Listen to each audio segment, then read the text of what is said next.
बोधस्य ज्ञानाञ्जनशलाकया चक्षुरुन्मीलितं येन तस्मै श्रीगुरवे नमः। नमः ओं विष्णुपादाय कृष्णप्रेष्ठाय भूतले श्रीमते भक्तिवेदांत स्वामी निति नामिने। नमस्ते सरस्वती देवे गौरवाणी प्रचारिणे निर्विशेष शून्यवादी पाश्चात्य देश तारिणे। श्री कृष्णा चैतन्य प्रभु नित्यानंद श्री अद्वैत गदाधर श्रीवासादि गौर भक्त वृंद। हरे कृष्णा कृष्णा कृष्णा हरे हरे, हरे राम राम राम हरे हरे। हरे कृष्णा। अब तक हम लोगों ने श्रीमद् भगवद गीता यथारूप के 3 अध्याय पे चर्चा किया है, जिसमें कि पहला जो है कुरुक्षेत्र के युद्ध स्थल में अर्जुन के द्वारा सैन्य निरीक्षण। दूसरे अध्याय में भगवान श्री कृष्ण ने अर्जुन को सार रूप में पूरी भगवद गीता का उपदेश दे दिया है। और तीसरे अध्याय में जब अर्जुन भगवान श्री कृष्ण के इतने सारे उपदेशों से मोहित हो जाते हैं तो कहते हैं कि हे प्रभु, आपके इस व्यास मिश्रित वाक्य से मैं मोहित हो रहा हूं और मुझे स्पष्ट रूप से आप बताइए कि मुझे क्या करना चाहिए। मुझे युद्ध करना चाहिए कि मुझे वैराग्य धारण करना चाहिए। तो फिर भगवान श्री कृष्ण ने बहुत सुंदर तरीके से अर्जुन से कहा कि कर्म करना कर्म न करने से श्रेष्ठ है और वास्तविक संन्यास कर्तव्य को अपना धर्म मानते हुए उसका निर्वहन करना और फल में ना आसक्त होना वास्तविक संन्यास है। इसके बाद भगवान श्री कृष्ण ने विस्तार पूर्वक बताया है कि जो हमें कर्म करना है वह भगवान श्री विष्णु को अर्पित करते हुए करना है। यज्ञार्थ कर्मणो अन्यत्र लोको अयम कर्म बंधनः, कि भगवान श्री कृष्ण की, श्री विष्णु की प्रसन्नता के लिए किए गए कर्म के अलावा और जो कोई भी कर्म है वह बंधन का कारण है। इसीलिए आप मेरी प्रसन्नता के लिए कर्म करो, मेरी चेतना में रह करके कर्म करो। और आगे भगवान श्री कृष्ण स्वयं अपना उदाहरण देते हैं कि मेरे लिए तो तीनों लोकों में कुछ भी करने के लिए नहीं है, मैं तो तीनों लोगों का स्वामी हूं, लेकिन फिर भी मैं अत्यंत सावधानी पूर्वक जो है नियत कर्मों को करता हूं। इस प्रकार से भगवान श्री कृष्ण बताते हैं। इसके पश्चात बहुत ही महत्वपूर्ण बात भगवान श्री कृष्ण कहते हैं कि जो जीवात्मा है उसका आध्यात्मिक स्वरूप उसके काम के विभिन्न मात्राओं के द्वारा ढका हुआ है। लस्टी डिजायर्स, भोग इच्छा के द्वारा ढका हुआ है। तो भगवान श्री कृष्ण जो है वो विस्तार पूर्वक बताते हैं कि इंद्रिय के ऊपर मन है, मन के ऊपर बुद्धि है और बुद्धि के ऊपर वह है अर्थात आत्मा है। इंद्रियाणि पराण्याहु इंद्रियेभ्यः परम मनः, मनसस्तु परा बुद्धि यो बुद्धेः परतस्तु सः। तो आगे भगवान कहते हैं एवं बुद्धे परम बुद्ध्वा संस्तभ्य आत्मानम आत्मना जहिह शत्रु महाबाहो काम रूपम दुरासदम, कि अपने आप को भौतिक इंद्रिया, मन तथा बुद्धि से परे जानकर और मन को सावधान आध्यात्मिक बुद्धि से स्थिर करके, आध्यात्मिक बुद्धि से स्थिर करना है। तो इसीलिए भगवान आगे अर्जुन को दिव्य ज्ञान दे रहे हैं ताकि उस आध्यात्मिक बुद्धि से अर्जुन अपने मन को स्थिर कर सके। मन यदि स्थिर नहीं होता है तो आध्यात्मिक पथ पे चलने की कोई संभावना नहीं है। तो मन को स्थिर करने के लिए मन को पूरी तरह से कृष्ण में लगा देना है। मन जो है उसको कोई नहीं कर सकता कि मन में कोई विचार ही ना आए, यह संभव नहीं है। तो क्या कर सकते हैं, जो बुद्धिमान साधक होते हैं वो मन के विचार के विषय को बदल देते हैं। जो सांसारिक विषयों का चिंतन है, उस विषय के जो पेन ड्राइव है उसको निकाल करके, और जिसके अंदर कृष्ण कथा है, कृष्ण नाम है, कृष्ण का सत्संग है, कृष्ण के भक्त हैं, वो वाला पेन ड्राइव लगा देते हैं। तो मन एव मनुष्यानाम कारणम बंध मोक्षयोः, मन ही जीवात्मा के बंधन का भी कारण होता है और मोक्ष का भी कारण होता है। तो अत्यंत ही सावधानी पूर्वक और बुद्धिमानी से हमें क्या करना है कि इस मन को कृष्ण विषय में लगा देना है। तो इसीलिए भगवान श्री कृष्ण यहाँ पे दिव्य ज्ञान प्रस्तुत कर रहे हैं। तो हम लोग आइए अध्याय 4 में प्रवेश करें और दिव्य ज्ञान के ऊपर चर्चा करें। तो सबसे पहले भगवान श्री कृष्ण कहते हैं, श्री भगवान उवाच इमं विवस्वते योगं प्रोक्तवानहमव्ययं विवस्वान मनवे प्राह मनुः इक्ष्वाकु अब्रवीत्। मैंने इस अमर योग विद्या का उपदेश सूर्यदेव विवस्वान को दिया, और विवस्वान ने मनुष्यों के पिता मनु को उपदेश किया, और मनु ने इसका उपदेश इक्ष्वाकु को किया। तो यहां पे इस श्लोक के माध्यम से हम समझ सकते हैं कि जो आज के वैज्ञानिक कहते हैं कि केवल पृथ्वी लोक पे ही जीवन है, यह सत्य नहीं है। जीव सर्वगतः, भगवान श्री कृष्ण दूसरे अध्याय में भी कह चुके हैं कि जीव सब जगह है। तो सूर्यलोक में भी है, हाँ सूर्यलोक में भी है। तो कई बार वैज्ञानिक कहते हैं कि इतने ज्यादा टेम्परेचर पे लाइफ कैसे हो सकता है। तो कुछ वर्षों तक वैज्ञानिक को यह ज्ञात नहीं था कि अग्नि में भी जीव होता है। अभी उन्हें पता चला है कि फायर बैक्टीरिया है जो अग्नि में पाई जाती है। तो भगवान की शक्ति अनंत है और भगवान की शक्ति अचिंत्य है।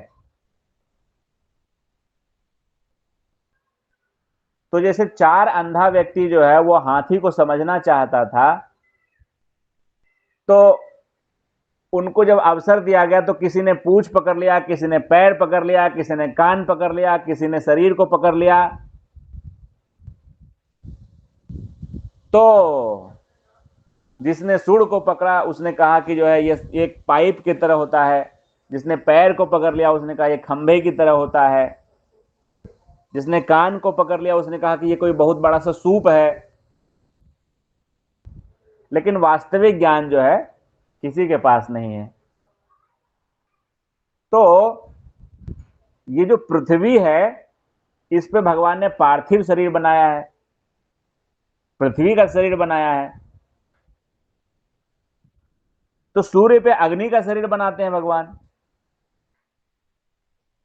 तो यदि सूर्य पे अग्नि का शरीर हो तो इस बात की संभावना में कौन इनकार कर सकता है कि वहां पे जीवन हो सकता है। ऐसे कई प्राणी हैं जो जल में पाए जाते हैं, उनके शरीर में जल की मात्रा 99% से भी अधिक होती है और वो आर पार दिख जाते हैं। आप देखेंगे तो उनके शरीर से आर पार दिख जाएगा आपको। तो भगवान की जो प्रकृति है वो अकल्पनीय है, अचिंत्य है। तो भगवान कहते हैं कि मैंने सर्वप्रथम यह ज्ञान सूर्य लोक के देवता विवस्वान को दिया, और विवस्वान ने मनु को दिया, मनु ने इक्ष्वाकु को दिया। तो यहां पे प्रभुपाद जी कहते हैं कि मोटा अनुमान यह है कि गीता कम से कम 12 करोड़ 4 लाख वर्ष पहले कही गई, और मानव समाज में यह 20 लाख वर्षों से विद्यमान रही। तो ये भगवत गीता आज का नहीं है,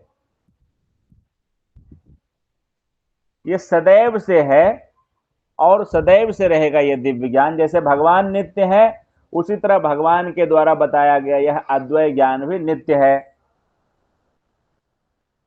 तो फिर भगवान कहते हैं कि एवं परंपरा प्राप्तम इमं राजर्षयो विदुः सकालेन इह महता योगो नष्टः परंतप।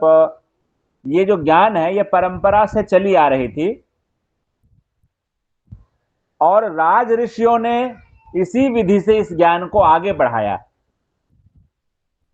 लेकिन क्या होता है ना कि जब अत्यधिक समय बीतता चला जाता है तो वो ज्ञान जो है उसमें कुछ कम्युनिकेशन गैप होने के कारण, कुछ उसको एज इट इज प्रस्तुत नहीं किए जाने के कारण वो ज्ञान क्या होती है, वह लुप्त हो जाती है। रहती तो है लेकिन सही रूप में जो है उसका निरूपण नहीं हो पाता है और वह ज्ञान भगवान कहते हैं कि इस प्रकार से नष्ट हो गई, लुप्त हो गई। यहां भगवान कह रहे हैं इसीलिए सो एवायम मयाते अद्य योगः प्रोक्तः पुरातनः भक्तो असि में सखा चेति रहस्यम ही एतत् उत्तमम्। तो इसीलिए अर्जुन, चूंकि ये जो मैंने सूर्य के देवता विवस्वान को कही थी और परंपरा के द्वारा आगे आ रही थी, वो लुप्त हो गई, इसीलिए आज मैं तुमको वही दिव्य ज्ञान प्रदान कर रहा हूं। और क्यों प्रदान कर रहा हूं, बहुत ध्यान देने की बात है कि प्रदान करने के लिए क्या क्वालिफिकेशन है अर्जुन के पास। भक्तो असी में, क्योंकि तुम मेरे भक्त हो। तो जो भगवान कृष्ण के भक्त होंगे उनको ही ये दिव्य ज्ञान प्रकाशित होगा। कोई मीमांसक हो, कोई तार्किक हो,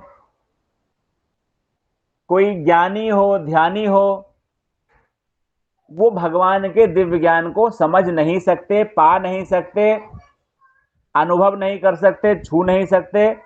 भगवान कहते हैं भक्तो असी में सखा चेति, तुम मेरे भक्त हो और मेरे मित्र हो, इसीलिए मैं यह रहस्य तुम्हें प्रदान कर रहा हूं।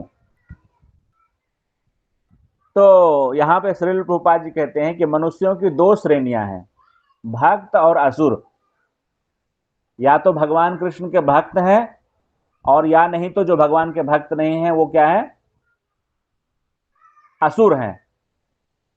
भगवान ने अर्जुन को इस विद्या का पात्र इसीलिए चुना क्योंकि वह उनका भक्त था, किंतु अर्जुन के लिए इस परम गुह्य विद्या को समझ पाना संभव नहीं है। इस परम ज्ञान ग्रंथ के अनेक संस्करण उपलब्ध हैं, किंतु असुर के द्वारा इसे समझ पाना संभव नहीं है, क्योंकि बहुत सारे जो है कमेंट्रीज, देखिए जगत गुरु श्रील प्रभुपाद जी ने ये कमेंट्री क्यों लिखी भगवत गीता के ऊपर, क्योंकि स्वामी प्रभुपाद जी कहते हैं कि जब मैं अमेरिका गया तो वहां पे मैंने देखा कि सैकड़ों संस्करण उपस्थित हैं भगवत गीता के, लेकिन एक भी संस्करण ऐसा नहीं है कि जो मैं किसी को रिकमेंड कर सकूं। जब कोई मुझसे पूछते हैं कि प्रभुपाद जी, स्वामी जी, मुझे भगवत गीता की कोई कमेंट्री आप रिकमेंड कर दीजिए, तो मैं इस उलझन में पड़ जाता हूं कि मैं कौन सी कमेंट्री रिकमेंड करूं, क्योंकि जो भी कमेंट्री है वो या तो भगवान श्री कृष्ण को समझे बिना उन्होंने कमेंट्री लिखी, या फिर वो अपने जो है पूर्वाग्रह से ग्रसित होकर के उन्होंने कमेंट्री लिखी।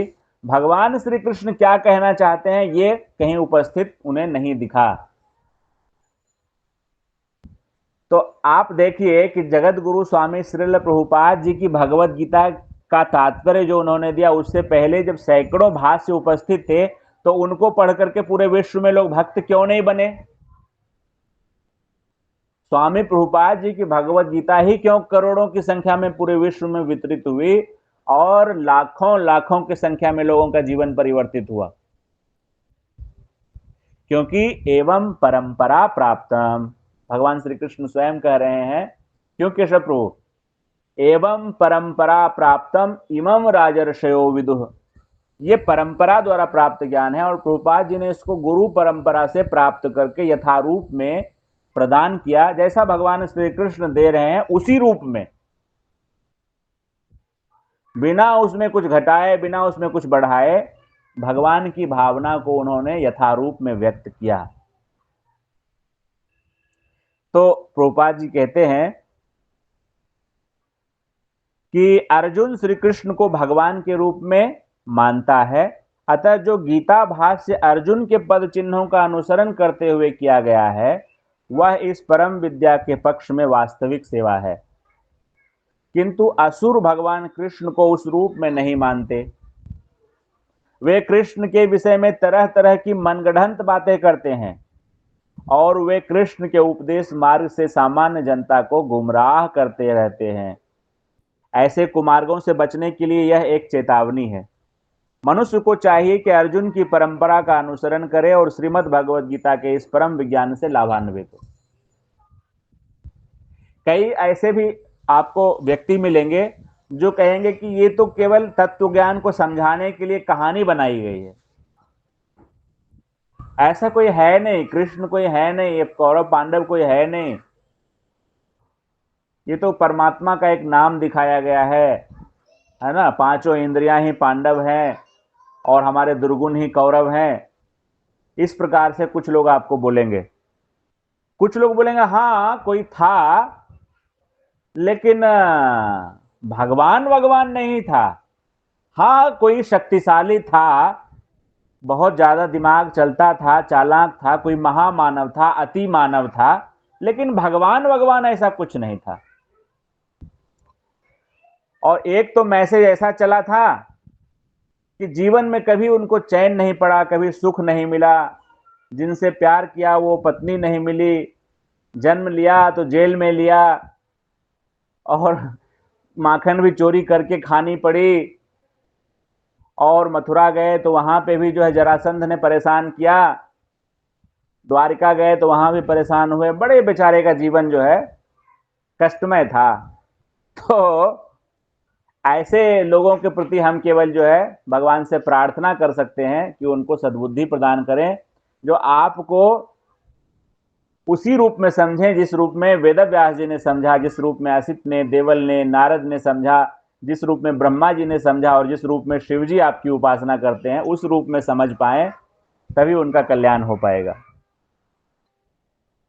अब अर्जुन जो है ये हम लोगों की तरफ से प्रश्न करते हैं, क्योंकि कई सारे लोग प्रश्न करेंगे ना, पूछेंगे कह रहे ये कैसी बात हुई, भगवान श्री कृष्ण तो अभी आए हैं लेकिन ये विवस्वान तो लाखों वर्ष पूर्व, करोड़ों वर्ष पूर्व से हैं, तो कैसे उनको उपदेश दे दिया भगवान श्री कृष्ण ने? तो ये दुविधा को हटाने के लिए, इसको स्पष्ट करने के लिए अर्जुन ये हम लोगों के लिए प्रश्न पूछते हैं। अपरम भवतो जन्म परम जन्म विवस्वतः कथम एतद्विजानीयाम त्वम आद्यो प्रोक्तवान इति, कि सूर्यदेव विवस्वान तो आपसे बहुत पहले हो चुके हैं, तो फिर मैं कैसे समझूं कि प्रारंभ में आपने ही उसे इस विद्या का ज्ञान दिया था? तो अर्जुन यह जिज्ञासा जो कर रहे हैं वो अपने लिए नहीं कर रहे हैं। अर्जुन को भगवान श्री कृष्ण की स्थिति जो है वो पता है, लेकिन कई सारे ऐसे व्यक्ति हैं जो भगवान श्री कृष्ण को पूर्ण पुरुषोत्तम भगवान के रूप में स्वीकार नहीं करते हैं। वैसे लोगों के लिए प्रश्न कर रहे हैं और मायाबद्ध जीवों के लिए प्रश्न कर रहे हैं। तो प्रभुपाद जी यहां पे बता रहे हैं कि कृष्ण जो है अपने आप में, भगवान कृष्ण परम प्रमाण है। यह तथ्य आज ही नहीं, अनंत काल से सारे विश्व द्वारा स्वीकार किया जाता रहा है। केवल असुर ही इसे अस्वीकार करते रहते हैं। जो भी हो, चूंकि कृष्ण सर्व स्वीकृत परम प्रमाण है, अतः अर्जुन उन्हीं से प्रश्न करता है जिससे कृष्ण स्वयं बताएं और असुर तथा उनके अनुयायी जिस भांति अपने लिए तोड़ मरोड़ करके उन्हें प्रस्तुत करते रहे हैं उससे बचा जा सके। यह प्रत्येक व्यक्ति के लिए आवश्यक है कि अपने कल्याण के लिए वह कृष्ण विद्या को जाने। अतः जब कृष्ण स्वयं अपने विषय में बोल रहे हों तो यह सारे विश्व के लिए शुभ है। स्वयं भगवान जब अपने बारे में बताएंगे तो इससे बड़ा हमारा सौभाग्य क्या हो सकता है। जिनको जाने बिना मुक्ति नहीं मिल सकती, जिनका नाम ही मुकुंद है, वो जब स्वयं अपने बारे में बताएंगे तो यही पूरे विश्व के लिए सबसे बड़ा कल्याण है। कृष्ण द्वारा की गई ऐसी व्याख्याएं असुरों को भले ही विचित्र लगे, क्योंकि वे अपने ही दृष्टिकोण से कृष्ण का अध्ययन करते हैं, किंतु जो भक्त हैं वे साक्षात कृष्ण द्वारा उच्चारित वचनों का हृदय से स्वागत करते हैं।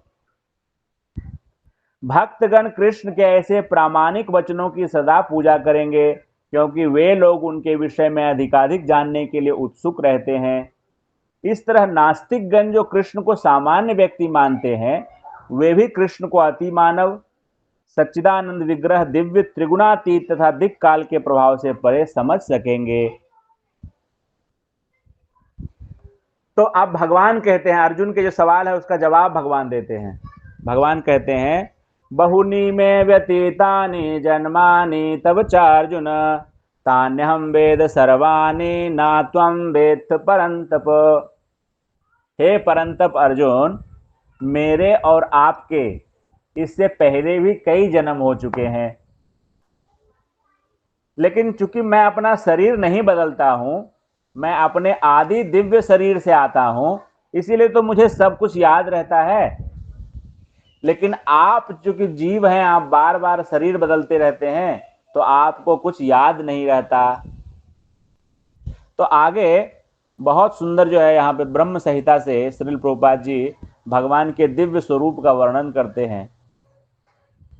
अद्वैतमच्युतम अनादिमनंतरूपाम आद्यम पुराण पुरुषम नवयौवनाम च वेदेषु दुर्लभम अदुर्लभम आत्मभक्तो गोविंदमादि पुरुषाम तमहं भजामि। रामादिमूर्तिषु कलानियमेन तिष्ठान् नानावतारमकरोद्भुवनेषु किन्तु कृष्णः स्वयं संभवत् परमः पुमान्यो गोविंदमादि पुरुषाम तमहं भजामि। कि भगवान का स्वरूप कैसा है, ब्रह्मा जी गा रहे हैं, मैं उन आदि पुरुष भगवान गोविंद की पूजा करता हूं जो अद्वैत, अच्युत तथा अनादि हैं। यद्यपि अनंत रूपों में उनका विस्तार है, किंतु तो भी वे आद्य, पुरातन तथा नित्य नव यौवन युक्त रहते हैं। श्री भगवान के ऐसे सच्चिदानंद रूप को प्रायः श्रेष्ठ वैदिक विद्वान जानते हैं, किंतु विशुद्ध अनन्य भक्तों को तो उनके दर्शन नित्य ही होते रहते हैं। और भगवान जो है अनंत लीलाएं करते रहते हैं, अनंत अवतार लेते रहते हैं। तो उसमें जो है जैसे राम, नरसिंह, वामन, ये सब भगवान के अवतार हैं, अंश हैं, कला हैं, ये आगे बताया गया है जो है। तो जैसे कोई वैदुर्य मणि हो, उस पर अलग अलग रूप से जब प्रकाश पड़ता है तो कभी वह लाल दिखता है, कभी पीला दिखता है, कभी नीला दिखता है, कभी हरा दिखता है। इसी प्रकार से भगवान जो है अपने लीला विलास को संपन्न करने के लिए, अपने भक्तों को आनंद प्रदान करने के लिए कभी राम बन के, कभी श्याम बन के वो आते रहते हैं और लीला करते रहते हैं। तो भगवान यहां पे कह रहे हैं कि जो तुम्हारा जन्म है और जो मेरा जन्म है, वो दोनों में अंतर है। भगवान कह रहे हैं कि वे अद्वैत, प्रभुपाद जी कहते हैं कि वे अद्वैत हैं। जैसे यहां पे कहा गया अद्वैत, तो अद्वैत का अर्थ क्या है? उनके शरीर और उनके आत्मा में कोई अंतर नहीं है, यह है अद्वैत का मतलब। हमारे शरीर में और हमारे आत्मा में फर्क है। मैं आत्मा और मेरा शरीर, और शरीर कैसा है?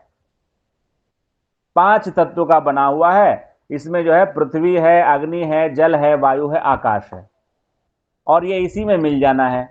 लेकिन भगवान का शरीर ऐसा नहीं। भगवान का शरीर सच्चित आनंद घन स्वरूप है और वो वैसा ही रहता है।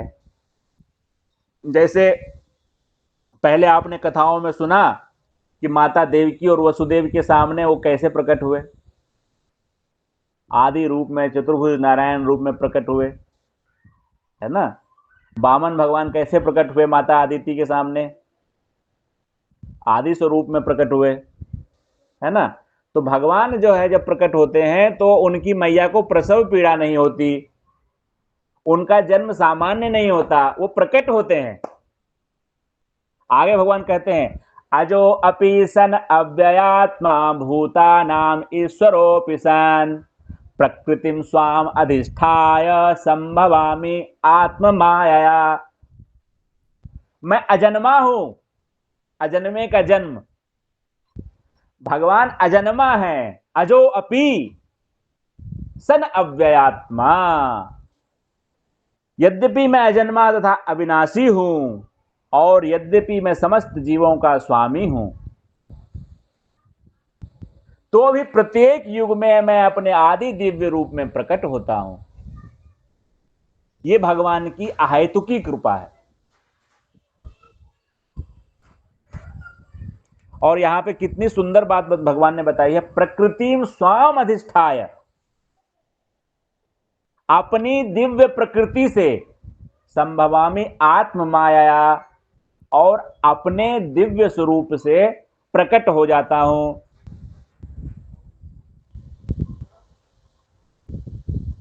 तो यहां पे सूर्य का उदाहरण दिया जाता है। तो पाजी सूर्य का उदाहरण देते हैं।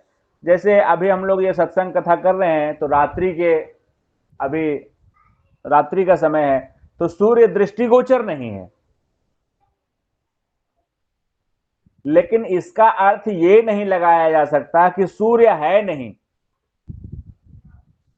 हां है, कहीं तो चमक रहा होगा, अभी यूनाइटेड स्टेट में चमक रहा होगा, लेकिन हमें दृष्टिगोचर नहीं हो रहा क्योंकि हमारी इंद्रियां पूर्ण नहीं है। उसी तरह से भगवान श्री कृष्ण अभी हैं, अवतार काल में भी हैं, बाद में भी हैं, पहले भी हैं। वही भगवान श्री कृष्ण कहते हैं कि मैं बस प्रकट होता हूं। तो मैं क्यों प्रकट होता हूं? तो बहुत ही प्रसिद्ध श्लोक है, चौथे अध्याय का 7वां श्लोक और 8वां श्लोक, जो प्रत्येक व्यक्ति जो है कहीं ना कहीं महाभारत में सुन रखा है, और कुछ सुना हो या ना सुना हो, ये अवश्य सुना रहता है। और दोनों लाइन सुना हो या ना सुना हो, एक लाइन जरूर सुना रहता है, यदा यदा ही धर्मस्य ग्लानिः भवति भारत अभ्युत्थानम अधर्मस्य तदात्मानं सृजाम्यहम्।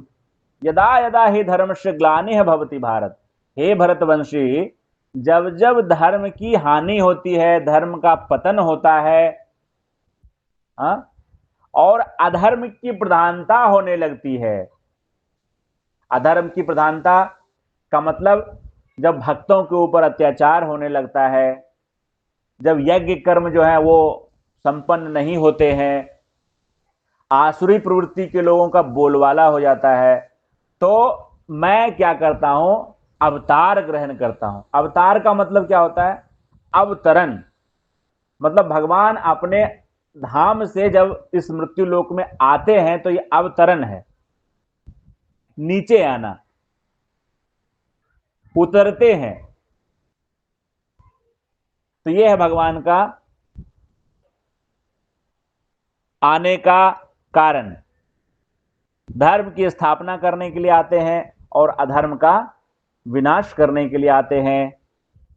परित्राणाय साधूनां विनाशाय च दुष्कृतां धर्म संस्थापनार्थाय संभवामि युगे युगे।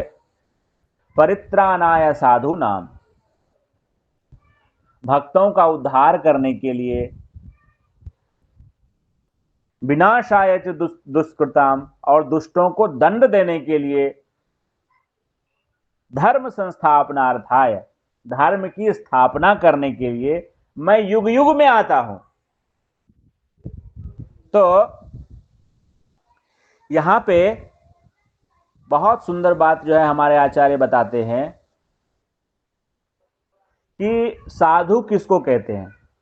तो जो भगवान के भक्त हैं वो साधु हैं, और जो भगवान के भक्त नहीं है वह असुर हैं, दुष्कृति हैं, वही दुष्कृताम हैं। तो यदि कोई पूरी तरह से शिक्षित ना भी हो, सुसंस्कृत ना भी हो, लेकिन यदि वह कृष्ण भावनामृत में प्रवृत्त है तो वह साधु है। जो आगे भगवान श्री कृष्ण कहते हैं, अपि चेत सुदुराचारो भजन्ते माम अनन्य भाग। तो हमारे लिए क्या इंपॉर्टेंट है, कोई व्यक्ति भगवान श्री कृष्ण का भक्त है कि नहीं। बस भगवान श्री कृष्ण का यदि भक्त है तो महात्मा है, और भगवान श्री कृष्ण का भक्त नहीं है और फर्स्ट क्लास नाइस जेंटलमैन है, हमारे लिए वो असुर ही है।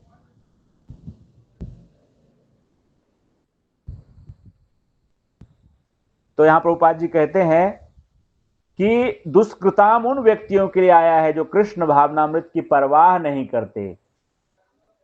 ऐसे दुष्कृताम या उपद्रवी मूर्ख तथा अधम व्यक्ति कहलाते हैं, भले ही वे सांसारिक शिक्षा से विभूषित क्यों न हो। बड़ी बड़ी जो है, आपने बीटेक एमटेक की डिग्री ली, आपने पीएचडी किया, आपने डीलिट किया, और आप कैम्ब्रिज गए, ऑक्सफोर्ड गए, एमआईटी गए, येल यूनिवर्सिटी गए, लेकिन आपने भगवान श्री कृष्ण के विषय में ज्ञान नहीं प्राप्त किया, तो आप दुष्कृति ही हैं। इसके विपरीत यदि कोई 100% कृष्ण भावनामृत में लगा रहता है तो वह विद्वान या सुसंस्कृत ना भी हो, फिर भी वह साधु माना जाता है। अपि चेत सुदुराचारो भजन्ते माम अनन्य भाग, साधुर एव समंतव्य सम्यक व्यवस्थित ही सह।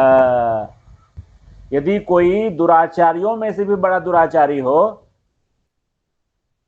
लेकिन यदि वह मेरे भजन में दृढ़ व्रत हो जाए तो उसको साधु ही मानना चाहिए, क्योंकि उसने जीवन के वास्तविक लक्ष्य को जान लिया है। और फिर भगवान श्री कृष्ण कहते हैं, क्षिप्रम भवति धर्मात्मा शाश्वत शांतिम निगच्छति कौन्तेय प्रतिजानिहि नौमे भक्त्या प्रणश्यति। क्षिप्रम भवति धर्मात्मा, बहुत जल्दी ही मैं उसको धर्मात्मा बना देता हूं और शाश्वत शांति की उसको प्राप्ति करा देता हूं। शाश्वत शांतिम निगच्छति। और हे कुंती पुत्र, तुम निडर होकर के यह घोषणा करो, नौमे भक्त्या प्रणश्यति, मेरे भक्त का कभी नाश नहीं होता। तो यहां पे हमारे आचार्य कह रहे हैं कि भगवान के ऐसे अनेक अनुचर हैं जो असुरों का संहार करने में सक्षम है, तो भगवान को आने की क्या आवश्यकता, अनुचर को भेज दें और वो असुर का संहार कर दें। तो भगवान के आने का कारण क्या है, भगवान तो अपने निष्काम भक्तों को तुष्ट करने के लिए विशेष रूप से अवतार ग्रहण करते हैं, प्रेम का आदान प्रदान करने के लिए। असुर भक्त को तंग करता है, भले ही वह उसका अपना सगा संबंधी क्यों न हो। ध्यान देकर के सुनिए, असुर निरंतर भगवत भक्त को परेशान करते हैं, भले ही वह उनके सगे संबंधी क्यों न हो। यद्यपि प्रहलाद महाराज हिरण्याकश्यप के पुत्र थे, किंतु तो भी वे अपने पिता द्वारा उत्पीड़ित थे। इसी प्रकार कृष्ण की माता देवकी यद्यपि कंस की बहन थी, किंतु उन्हें तथा उनके पति वसुदेव को इसीलिए दंडित किया गया क्योंकि उनसे कृष्ण को जन्म लेना था। तो हम ये कैसे सोचेंगे कि हमारे हृदय में कृष्ण जन्म लेंगे तो हमारे को कोई विरोध नहीं होगा।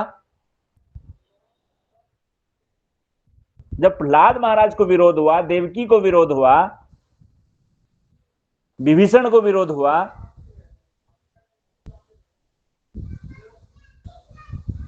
तो हमें भी होगा।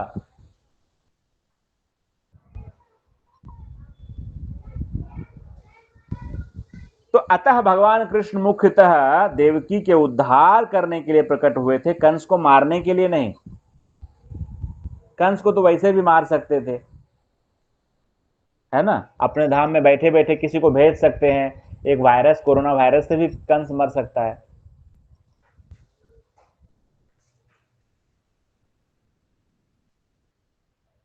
तो यहां पे प्रभुपाद जी बहुत सुंदर बात कहते हैं कि भगवान का वचन है कि वे प्रत्येक युग में अवतरित होते हैं, इससे सूचित होता है कि वे कलयुग में भी अवतार लेते हैं।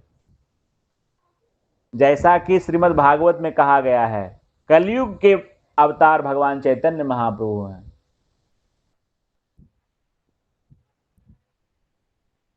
जिन्होंने संकीर्तन आंदोलन के द्वारा कृष्ण पूजा का प्रसार किया।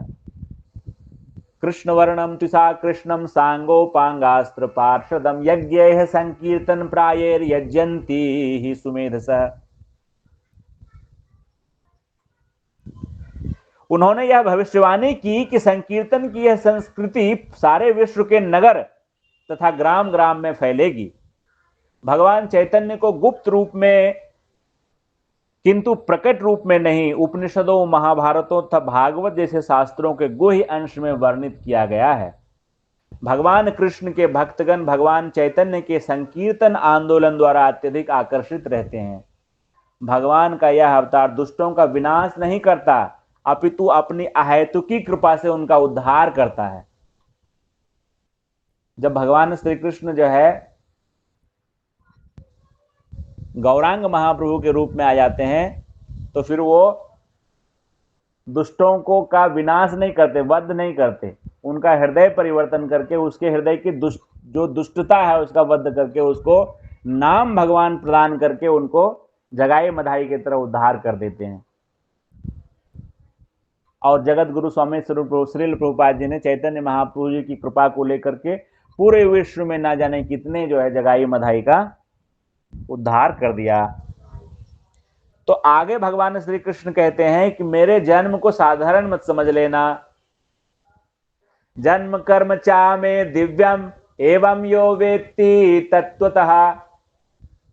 बहुत महत्वपूर्ण श्लोक है। जन्म कर्म चा में दिव्यम एवं यो वेत्ति तत्वतः त्यक्त्वा देहम पुनर्जन्म नैति मामेति सो अर्जुन। हे अर्जुन, जो मेरे आविर्भाव तथा कर्मों की दिव्य प्रकृति को जानता है, वह इस शरीर को छोड़ने पर इस भौतिक संसार में पुनः जन्म नहीं लेता, अपितु सनातन धाम को प्राप्त हो जाता है।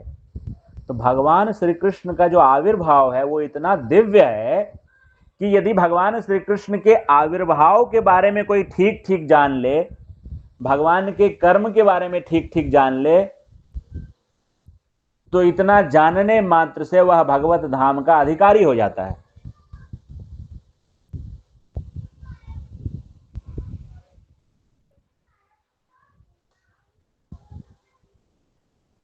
तो यहां पे देखिए, पुरुष बोधनी उपनिषद में भी कहा गया है, एको देवो नित्य लीला अनुरक्तो भक्त व्यापी हृदयंतरात्मा।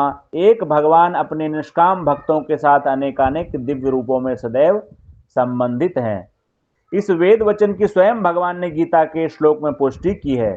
जो इस सत्य को वेद तथा भगवान के प्रमाण के आधार पर स्वीकार करता है और शुष्क चिंतन में समय नहीं गवाता, वह मुक्ति की चरम सिद्धि प्राप्त करता है।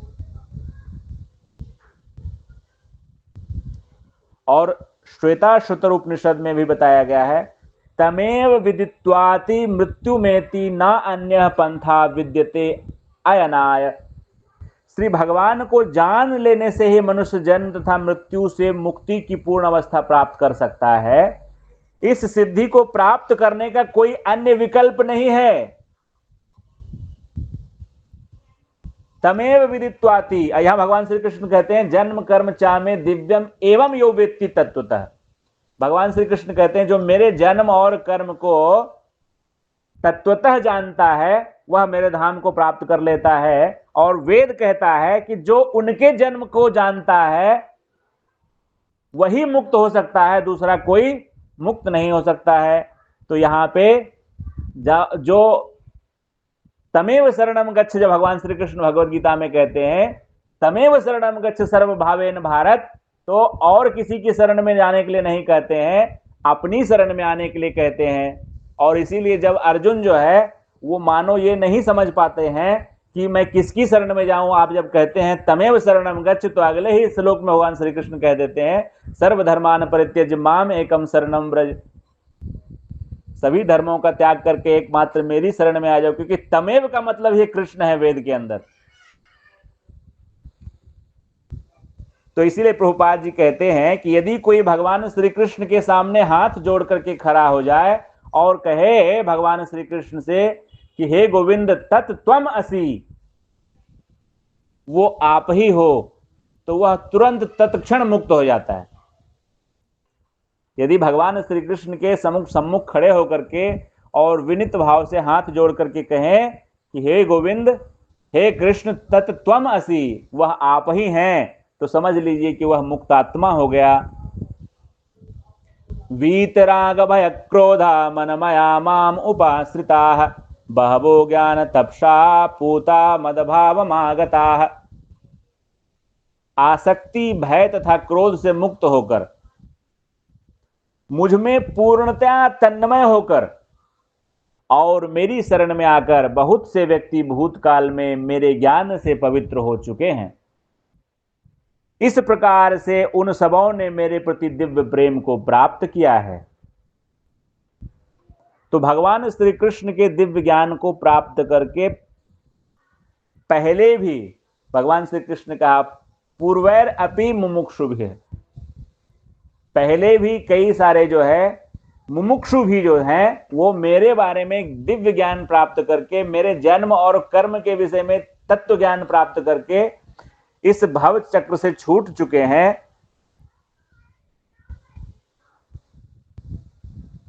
तो यहां प्रभुपाद जी कहते हैं कि प्रत्येक व्यक्ति की सफलता भगवान की कृपा पर आश्रित रहती है और समस्त प्रकार की आध्यात्मिक विधियां एक ही पथ में सफलता की विभिन्न कोटियां हैं। अतः जब तक कोई कृष्ण भावनामृत की सर्वोच्च सिद्धि तक नहीं पहुंच जाता तब तक सारे प्रयास अपूर्ण रहते हैं। जैसा कि हम लोग कल चर्चा कर रहे थे, इसलिए श्रीमद् भागवत महापुराण में स्पष्ट आदेश है अकामः सर्वकामः मोक्षकाम उदारधिः तीव्रेण भक्ति योगेन यजेत पुरुषः परः। मनुष्य चाहे निष्काम हो या फल का इच्छुक हो या मुक्ति का इच्छुक ही क्यों न हो, उसे पूरे सामर्थ्य से भगवान की सेवा करनी चाहिए,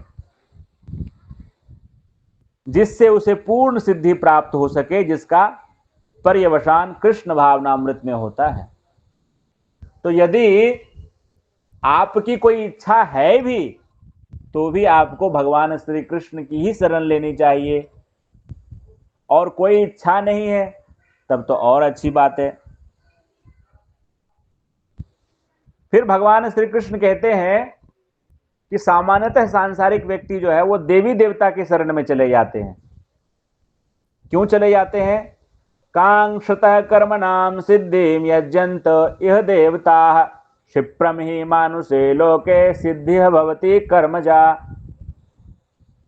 कि भौतिक बुद्धि, भौतिक जो चेतना होती है वो भौतिक विषयासक्त होती है, सांसारिक विषयों में आसक्त होती है। किसी को धन चाहिए, किसी को नौकरी चाहिए, किसी को बेटा चाहिए, किसी को प्रतिष्ठा चाहिए, किसी को रोग निवारण चाहिए। तो इस प्रकार से जो भौतिक कामना से कलुषित चेतना होती है ना, वो देवी देवताओं के शरण में चले जाते हैं, क्योंकि वहां पे ना उनको जो भौतिक चीजें होती हैं, जो उनकी अभिष्ट वस्तु होती है, वह शीघ्रता से प्राप्त हो जाती है। लेकिन वे जो मूढ़ होते हैं उनको ये पता नहीं है कि यदि वो स्वास्थ्य को मांग भी लेंगे, धन को मांग भी लेंगे, पुत्र आदि मांग भी लेंगे, तो ये कितने दिन टिकने वाली है।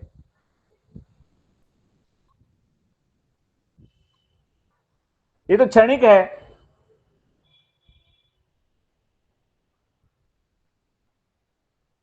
ये तो खत्म होने वाला है। तो वो ये नहीं जानते हैं कि जो बड़े बड़े देवी देवता हैं वो सब भगवान श्री कृष्ण के चरणों पर गिर गिर करके नाक रगड़ते रहते हैं, यहाँ पे प्रभुपाद जी कहते हैं कि और सभी देवताओं की तो बात ही छोड़ दो, ब्रह्मा तथा शिव जैसे देवताओं द्वारा भगवान की पूजा की जाती है। भगवान श्री कृष्ण को शिव विरंची नुतम कहा जाता है, अर्थात शिव जी के द्वारा पूजित। तो भी आश्चर्य की बात यह है कि अनेक मूर्ख लोग मनुष्यों के नेताओं की पूजा करते हैं और उन्हें अवतार मानते हैं, देवी देवता से भी निकृष्ट।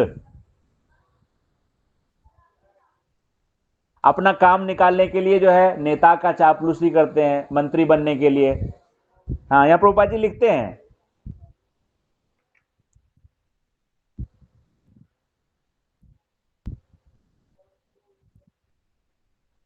यदि कोई व्यक्ति किसी राजनीतिक नेता की पूजा करके सरकार में मंत्री पद प्राप्त कर लेता है तो वह सोचता है कि उसने महान वरदान प्राप्त कर लिया है। इसीलिए सभी व्यक्ति तथाकथित नेताओं को साष्टांग प्रणाम करते हैं, जिससे वे क्षणिक वरदान प्राप्त कर सके, और सचमुच उन्हें ऐसी वस्तुएं मिल भी जाती हैं। ऐसे मूर्ख व्यक्ति संसार के कष्टों के अस्थायी निवारण के लिए कृष्ण भावनामृत में अभिरुचि नहीं दिखाते। वे सभी इंद्रिय भोग के पीछे दीवाने रहते हैं और थोड़े से इंद्रिय सुख के लिए वे शक्ति प्रदत्त जीवों की पूजा करते हैं, जिन्हें देवता कहते हैं।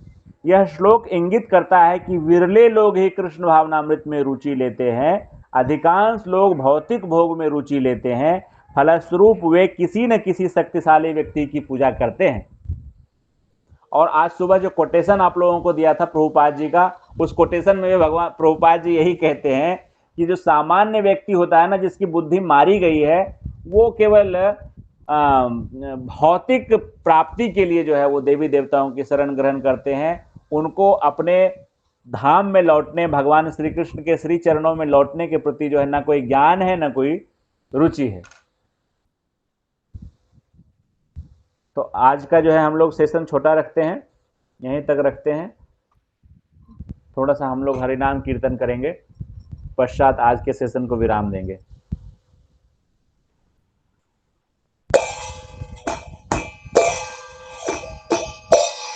हरि हराय नमः, कृष्णाय यादवाय नमः, यादवाय माधवाय केशवाय नमः।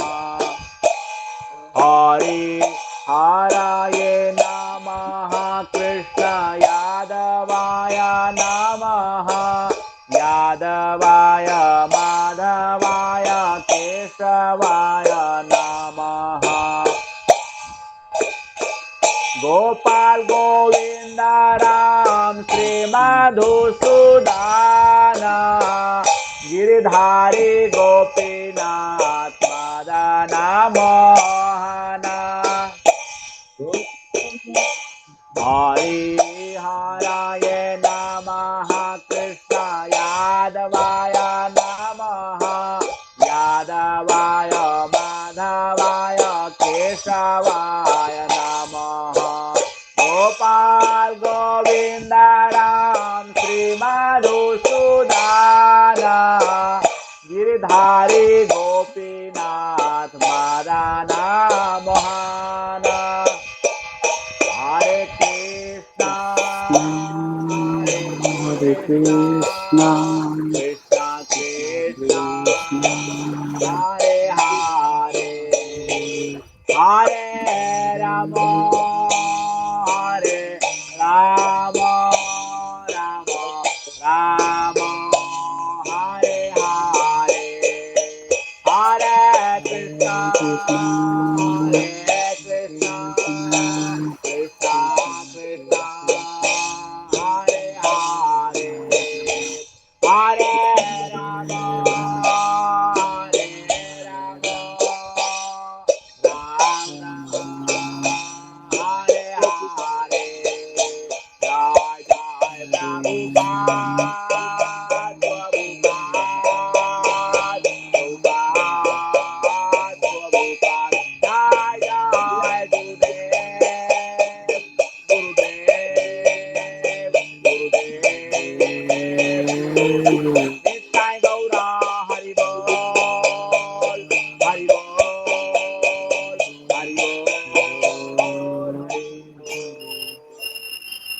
वाञ्छाकल्पतरुभ्यश्च कृपा सिन्धुभ्य एव च पतितानां पावनेभ्यो वैष्णवेभ्यो नमो नमः।